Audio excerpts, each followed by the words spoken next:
Oh, this is recording. I didn't realize that. Let's pull out this old whippersnapper. Today we will be reviewing is it a New York Times bestseller yet? It doesn't say it is on this version, but maybe it is now. White Fragility by Robin DiAngelo.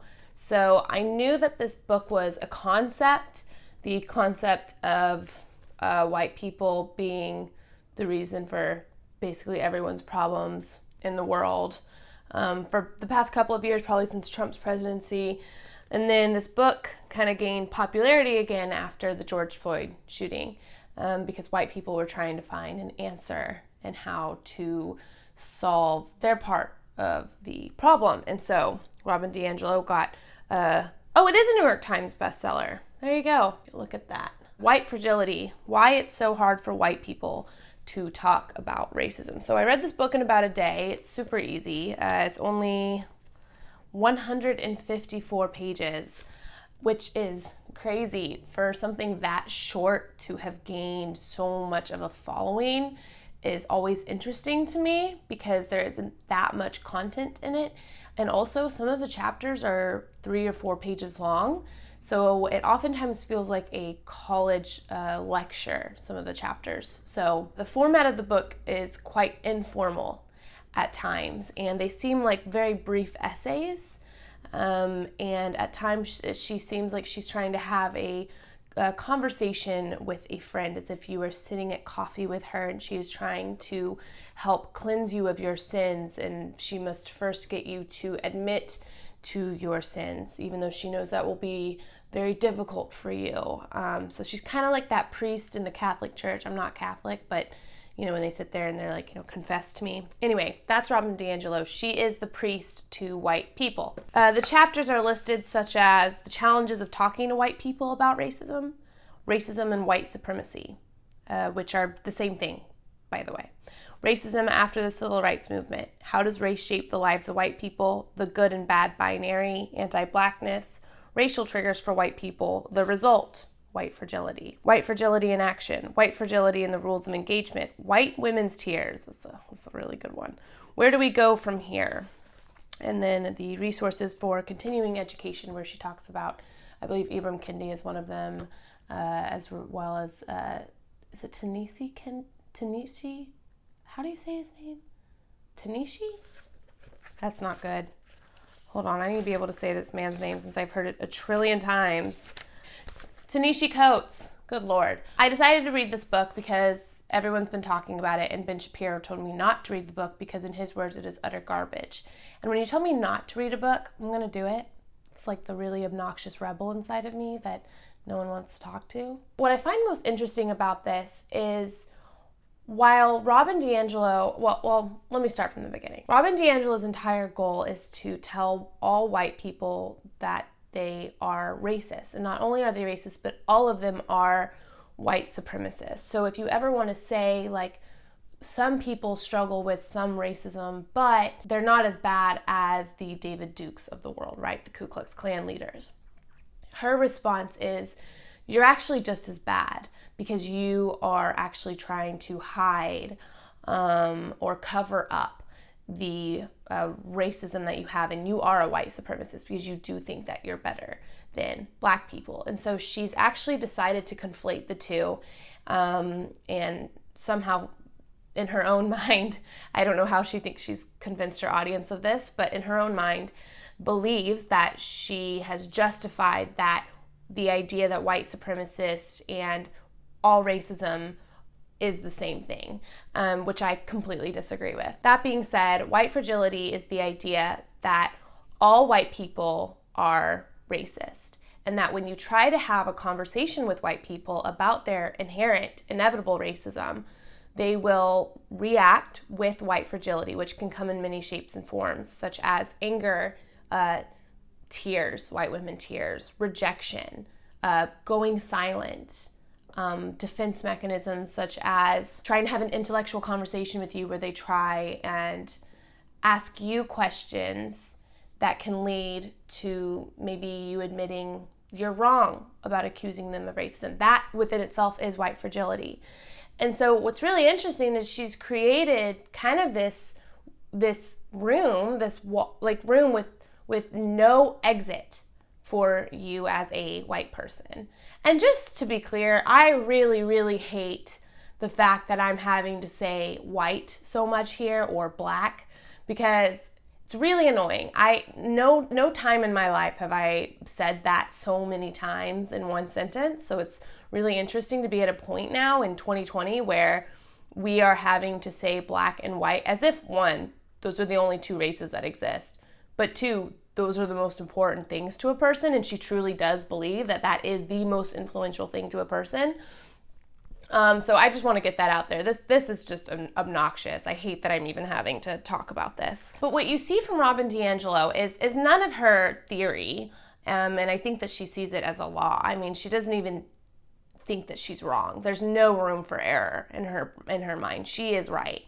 And she is almost this godlike being to white people, and that she is the answer to all of your questions about racism. You shouldn't even go really to black people because you have no real black friends. This is something that she says.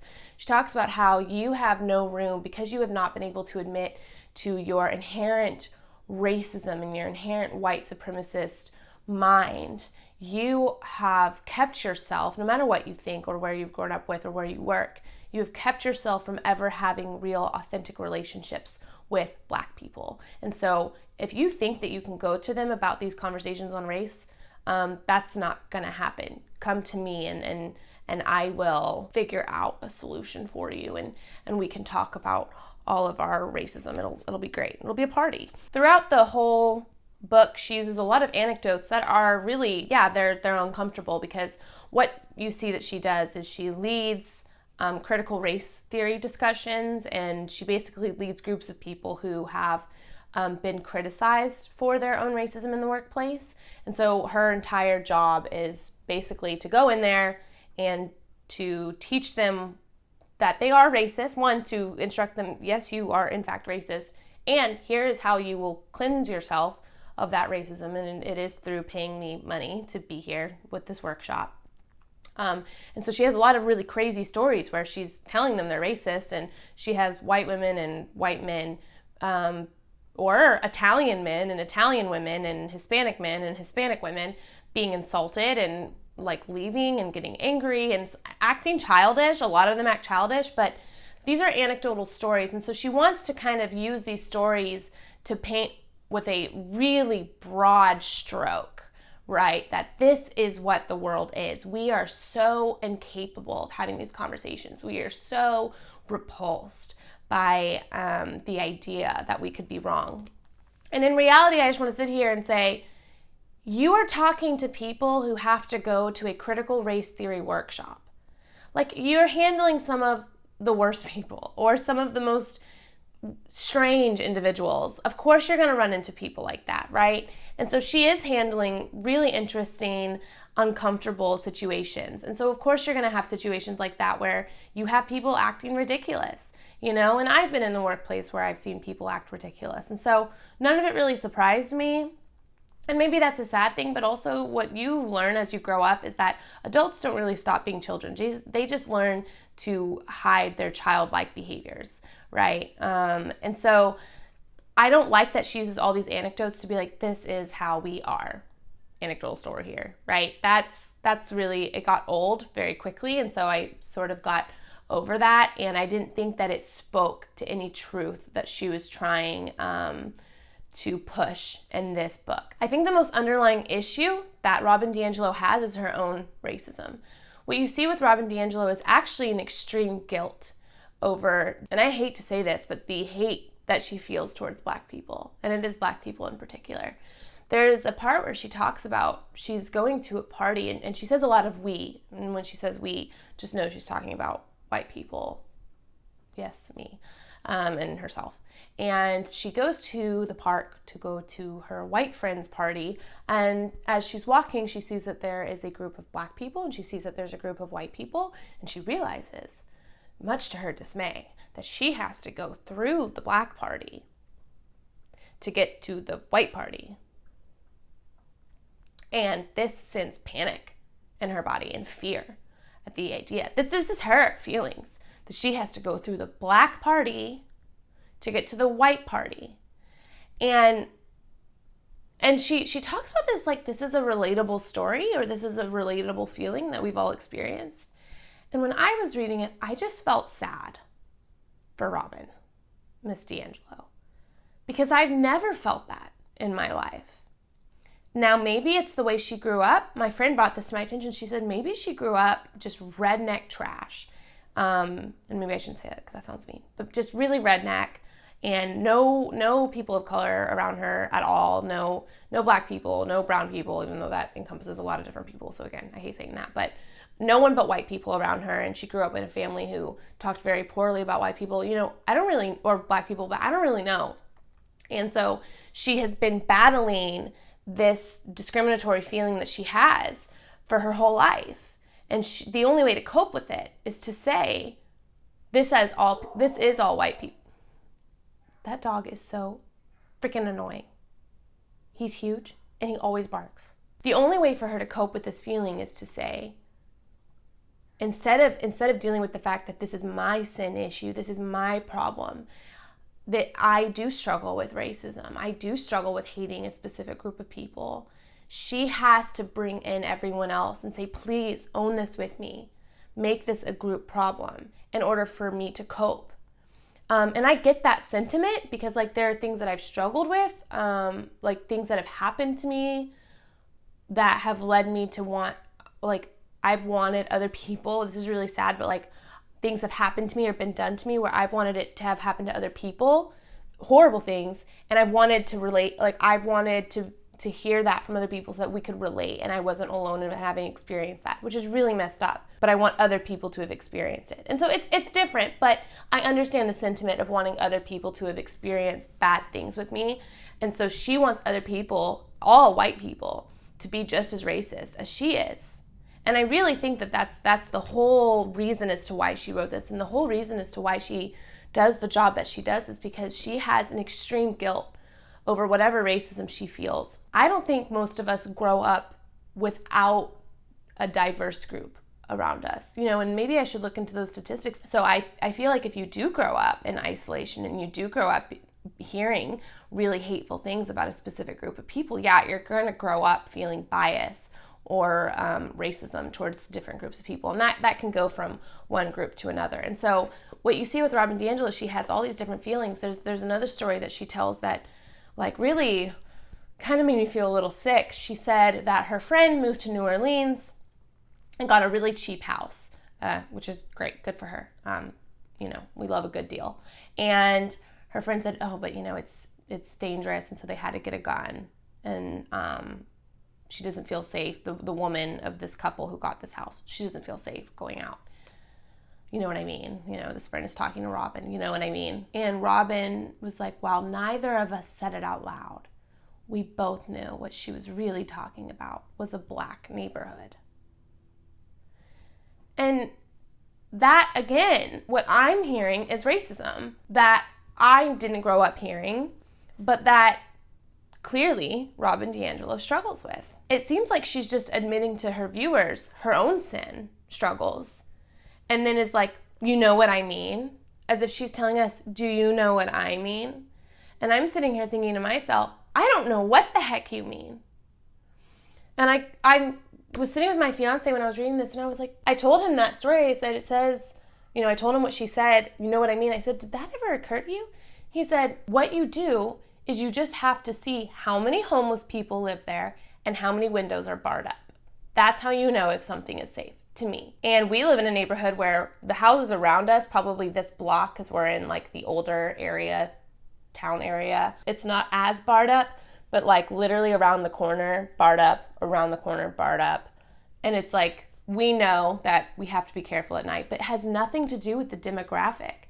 I don't step out and think to myself, there are black people, or there aren't enough, or there are too many. That's not a conscious thought. And yet here Robin DiAngelo is saying, you know what I mean. When we say that a neighborhood is dangerous, we're talking about the fact that it's black people. Because in my mind, when a neighborhood is dangerous, is it Antifa? Right? Because when I think of Portland, the reason Portland is dangerous, Antifa, right? We have so many rioters and we have so many freaking psycho white people over there, trying to burn down their city because they don't have a job and they're living in mama's basement. And that has nothing to do, I said white people, but in reality, has nothing to do with race. Robin is struggling with this very prevalent racism in her heart. And that's what I want to say about this book. This is an admittance of her own racism. And it's something that I couldn't relate to. There are some things that she wrote in here that I was like, yeah, I get that. She wrote about how The Blind Side was a pretty not great portrayal of the relationship between white people and black people. So I agreed with that, but for the most part, this just seems like a cry for help from Robin DiAngelo, because I think that she really wants to see through the lens of race because she has struggled with that for so long. And while she wants to seek help and while she's trying to help it, I get that. But I think that she's causing more harm than good. My cousin mentioned to me the other day that never in her life has she walked through a Walmart or a Kroger and thought about the skin color around her. And it doesn't mean that being oh, I'm colorblind. You're not actually colorblind. You can see the skin color of people. We're not stupid. Obviously you can see the skin color of people. But when you say I'm colorblind, I think what people really mean is I don't really give a crap what you look like, right? Unless I'm trying to date you. Are you pretty or are you not pretty, right? That's the only time I care about what you look like. And then if we're in basketball, are you taller or are you not taller, right? I would rather take the 6-foot guy over the 5'4" guy. That's just the reality. Other than that, I don't really care what you look like. And I am not consciously always evaluating what people look like. And I think that that's what people mean more so when they talk about being colorblind. It's not a rejection of seeing skin tone. And yet my cousin was telling me I've never in my life walked through a Walmart or a Kroger and thought about what race I'm looking at. And yet now when I turn the corner and I do see a black man, I'm consciously thinking there's a black man. And then I think, how can I act in a way that doesn't make him feel uncomfortable? How can I act in a way that makes him feel most loved? How can I da-da-da? And she said, and it's ridiculous because then I see that I'm being so stupid. And she said, and I wish it, and I wish it wasn't like that because I've never been that person. I've never seen one person who looked a little bit different than my husband or than my dad and thought that I had to treat them a different way or act a different way around them in order to make them feel a certain way. Because in my eyes, it was always just, okay, we're people and we live in the same city, so we probably we're chill. And so I think that this comes from a lot of this conversation of things like white fragility. And the book just makes me sad. It just makes me, and I'm seeing a lot of my friends are kind of falling into the same spectrum where they constantly seem guilty over things that they can't even put into words. And it's sad and it's kind of scary. And I think it's creating a lot of tension, not only within themselves and an insecurity in themselves, but also tension between them and minority groups and creating discomfort between groups. When really, if you like basketball and I like basketball, let's talk about it. Or if you're a Christian and I'm a Christian, let's talk about that. And, oh, you're married, I'm married. You want to gush over our husbands? I'm not married yet. November 28th, 2020. I'm not going to sit here and be like, SJW garbage. Because to me, this woman just needs help. Also, she's kind of a genius. She made a lot of money from this book. White people are a sucker. I'm a sucker. I bought this because all the white people were talking about it because Ben Shapiro told me not to. But homegirl, all that white guilt she's feeling has made her a hell of a lot of money. And, I'm just saying, maybe I should jump on this SJW thing because I think I'd get real wealthy real fast. That is it for my book review today. What is this? Stop it. Stop being weird. Why are you acting like that? White Fragility by Robin DiAngelo. Go buy it to learn more about our current present culture. Yes. Ain't she a beaut? This could be a good little screenshot for my video. That's all. See you on the next one. Like, subscribe, comment.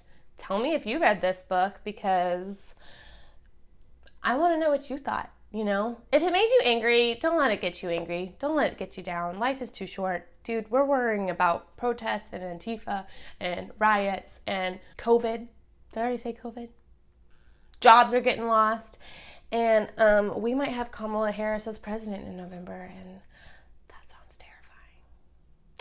So we just have a lot more to worry about. Just let it make you feel sad for Miss DiAngelo. But then don't feel sad anymore because she made a lot of money from it. Okay, thanks guys. Come back for the next one.